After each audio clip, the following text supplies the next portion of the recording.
Hello, everyone, and welcome to another episode of the Rouge Rugby podcast, where we talk about real Canadian rugby. I'm Stu Hardy, joined by Jeff Robinson. Jeff, Hello. happy Canada Day. Hope you had a wonderful time celebrating our great nation. I think a lot of Canadian rugby fans were very happy with the weekend, especially with MLR Championship final featuring a team that comprised mainly of Canadians and a team that comprised of no Canadians. And as we've said in the past, if you want to lift the MLR Shield, the team with the most Canadians wins. And of course, New England. They started their season questionable. They had new head coach, new strategy coming in, but it seems to be as though the entire organization has obviously been building towards this. And when the crunch time came, they were the ones who came out on top. We had a pretty exciting championship final with the halftime score being New England 13, Houston 10. Then, as the second half got underway, New England put their foot to the floor in Rhode Island. They were able to get over a couple more times. Houston, the time was against them really. Missed penalties, missed conversions, obviously having a lot to do with that. However, I think that would have only totaled 5 points, and they needed six in the end. And the final score, New England 28, Houston 22. New England Free Jacks complete the three-peat. This is their consecutive lifting of the shield, their third time in a row. Yeah, making it a triple for the first time in MLR history. But Jeff, what did you make of the game? Were you obviously number of Canadians that impressed you, but overall, what did you make of this championship match compared to other years? Well, it was quite a tight game, to be honest. Congrats to New England for winning that game, obviously, first. There, I guess you could argue there's no controversy is what I would say, but there has been some debate online about the rules of MLR, and Mm. especially when it comes to the scrum. And you could Mm. argue that was the turning point of the game, or do you want to say that was the final nail in Houston's coffin in that game? When you could argue they may have been, or they should have been awarded a penalty try. That would have been 7 points. That would have closed the game. Still with a rough between 5-10 minutes left. Mm. So, I mean, hard luck to them. I mean, those are the rules both teams knew going in. I guess the ref didn't want to be the star of the show either. So he didn't, like, with no warning first with New England, it makes sense why he didn't go that route either. But for a while, it has been debated about that MLR rule about the scrum resets, and this is another example of, I would say, some poor off-field decision making from MLR. That's a rule I've never liked. Y- You know what, Jeff? I actually agree with you on that. I think, we have to look at another American sport, which is baseball, the whole three strikes and you're out kind of thing. I think that should have carried over into MLR and like three scrums and then it's a penalty. Then I think if like the first time out, that's when the refs calling in like the front rows of both teams and saying like, hey, you're not holding up, you're not driving straight. If you do this again, the cards are going to be coming out. Mhm. And so I think that has been a long-standing issue with this rule. And now that it's come to light in a championship final, it's definitely something that people are looking into. Hopefully, this is the last year we have it. I also feel that only having two scrums weakens both the American players and the Canadian players on an international Oh yes. um, stance. But, these were the rules coming into the season. These were the rules that all the teams agreed to follow. And, and I think the question has to come up of, it doesn't always have to be a kick to post or a kick to the corner. We've seen with other teams, both international and domestic in Europe and in Super Rugby that they tap the ball and it's a charge down, or there's like tap and go kind of penalty, like taking it straight into touch. And sometimes you can even get a scrum penalty from that, so it basically resets. I think that's a potential loophole that can be exploited. Yeah. But again, as I said, these are the rules and the laws that both teams agreed to for the entire season. Um, and yeah, I think a bigger issue for Houston was unforced errors. Yes. So dropping the ball, not being in the right place at the right time. Um, and, I think it does come down to a fact where a game that's decided by only like 6 points, Mhm. it is a case of not only which team can score more than the other, but which team can concede fewer penalties or make fewer mistakes than the other. And, this is New England's third go at the championship final. This is Houston's first time. Maybe nerves got to the players, the Sabercats, and for New England, there was that experience that allowed them to carry the game over and see it out. Yes, for sure. Their class came through. And speaking of class, our man of the match was the Canadian Brock Webster. He was amazing. He had, I believe, two primary try assists, if they count that. Mm, He was held up once over the line, but that still goes to his attacking flair. Speaking of, you said turnovers, possession, the aerial game and the kicking game of New England mm. kept driving Houston back, and he was a big part of that, like collecting kicks over like that. Yes. So congrats to Brock Webster on Mm. that. That I think man of the match, first Canadian, I believe, unless I one of Seattle's may have got one in the first 2 years. no, I think this is the first Yeah. Canadian Yeah. to win such an honor. Mhm. And yeah, congratulations to Brock. I think with the Canadian men's sevens team relegated from the World Series, there were Mhm. a number of players that decided to go into MLR or into 15s rugby. And there was the question for a lot of fans of, these guys are mainly in the sevens format. Do they have the wherewithal to transition to 15s? Brock Webster obviously has experience with the Toronto Arrows, but that was a number of years ago. Um, and I think there is interest now for him to be joining up with the Canadian 15s squad in time for the Pacific Nations Cup.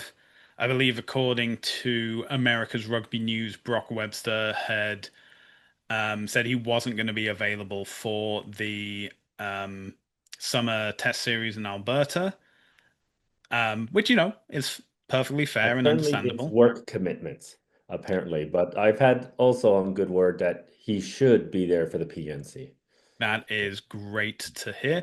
But we've had there was a lot of Canadians that were joining, like Josiah Mora joined the Free Jacks as well. He had some time on loan with Miami. And as we always say, great to see Canadians getting more game time, no matter where it is, no matter who it's for. But yeah, let's go over the squad. Like Andrew Quattrin, starting was replaced by another Thank you. Canadian, Foster DeWitt. Piers von Dazelden was replaced by another Canadian, Josh Larson. And we had Ethan Fryer come in for the final 10 minutes, replacing Jed Melvin. Cam Nordley Calameni. Yes, admittedly, he hasn't committed to Canada. He's still keeping his options open. But, he put in a good 70-minute performance. And until he declares which nation he's playing for, we'll take him under regard. Ben Lesage came in for the final 5 minutes for LaRue Milan after he already put in a 50-minute shift at 13. And then, of course, Brock Webster playing the entire 80 as well. I think he may have, in fact, been the one of the only Canadians to do the full 80-minute shift. So yeah, definitely man of the match worthy, man of the championship. I know that MLR don't really do that award anymore, but definitely in for consideration. Um, but yeah, I think it was a very entertaining final as well. Obviously, it being in Rhode Island definitely allowed the New England faithful to take a trip down from Boston to go see the game. I think that was a very calculated move by MLR, but one that obviously paid off well. Um, yeah, I think it was overall, great to see so many Canadians playing and continuing that winning momentum that New England have had for the past two seasons, and just to see it come through. Any other comments, Jeff? No, not really. I think you pretty much covered the last of it too. Like I did also think Andrew Quattrin had a very good game too. So Hmm. that's the only other thing to add. And congrats again to them. Mm. Yes, congrats against to Canada South, otherwise known as the New England Free Jacks, on their three-peat. Here's hoping that there's another team that just employs far more Canadians that can take it in 2026. So let's go from domestic competition to international competition. And this is going to be the last time we say it because technically he won't be a Canadian anymore. Tyler Duguid is starting for France in the first test against New Zealand. As we've said before, huge congratulations for Tyler, obviously, to get into that squad. Even though he had completed the 3 year residency requirement, he has also acquired a French passport. That is a mandatory requirement for any French international men's player. And he's done the business. The France A or France 15, whichever name they chose, it keeps changing. Obviously, put him in good stead, and now he's been selected for the full strength national squad. So we are keeping that 3 year countdown going. But again, we wish Tyler all the best until kickoff when he officially becomes French, and then we'll let him My be. Kiwi half might take over. Against him? All right. No, yes, my Kiwi half might take over. But yes, Yeah, congrats to him. And I would just like to say, I hope his success in France and the club scene and making a national scene can open the door for more Canadian players who have been capped, maybe, to get contracts in France and Europe and raise the bar for Canadian rugby internationally. absolutely. And that is the thing. We have the opening of the international window for competition. So we have, as you said, France versus New Zealand down in New Zealand. Over in South Africa, the men's team are taking on Ireland, but the South African women are facing Canada.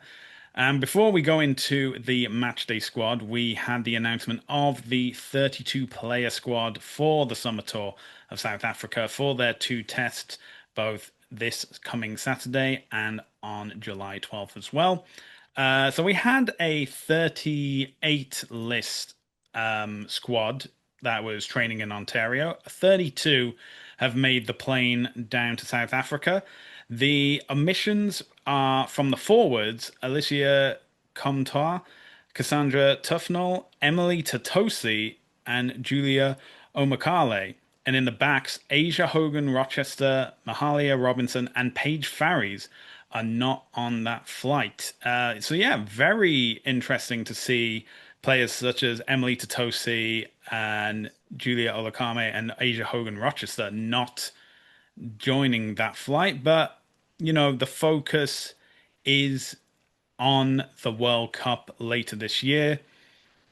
Mate, we haven't had any information of why they've not been included. Maybe I know Paige Farries missed the WXV because of injury. Maybe that injury hasn't fully healed yet, and don't want to risk anything, even in a training squad going to South Africa.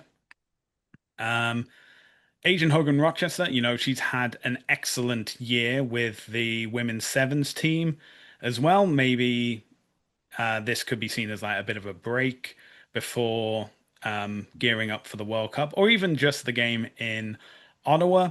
And yeah, Emily Tatosi, that's definitely a bigger mission. But I feel, as again I've said, the focus is the World Cup. Um, this tournament, this series, I think is more about building depth than anything else. Jeff, what do you make of the touring squad to South Africa? I think you just hit it on the head, the nail on the head. With it's about depth. I think this one. I think it's just about Kevin getting a chance to see what players he has in the squad and who he can count on in each different situation. Mm, And it also honestly shows to the depth of the Canadian squad as a whole. mm. Yeah, I think it's definitely, as I said, some big names that have been excluded, some names that, not too surprised to not see them on the touring list. Again, there's still a test against the USA and Ireland before the World Cup just to iron out any creases, make sure that everyone who's going is still match ready in terms of fitness. Mhm. Yeah, so it's been now normally that's where we end the podcast and say like, oh, we don't know who's gonna be and who are your predictions, but because we have delayed the recording of this episode, we now have the match day squad for that first test against South Africa. So in the forwards, we have McKinley Hunt, Gillian Borg, Delika Menin, Caroline Crosley, Courtney O'Donnell, Letitia Royer, Fabiola Forteza, and Gabrielle Senft. In the backs, we have Olivia Apps, Taylor Perry, Fancy Bermudez, Captain Alexander Tessier, Florence Simmons, Alicia Corrigan, and Julia Schell. In the subs, it is an 6-2 split with Holly Phillips, Michaela Nelson and Rory Wood, Rachel Smith, Tyson Bukaboom, and Fanfinet Boysa, Justine Peltier, and Shoshana Semanu Tafa in the backs. It is going to be a great game. A very early start for those of us in Canada. It's a 7:30 start on the East Coast, 4:30 a.m.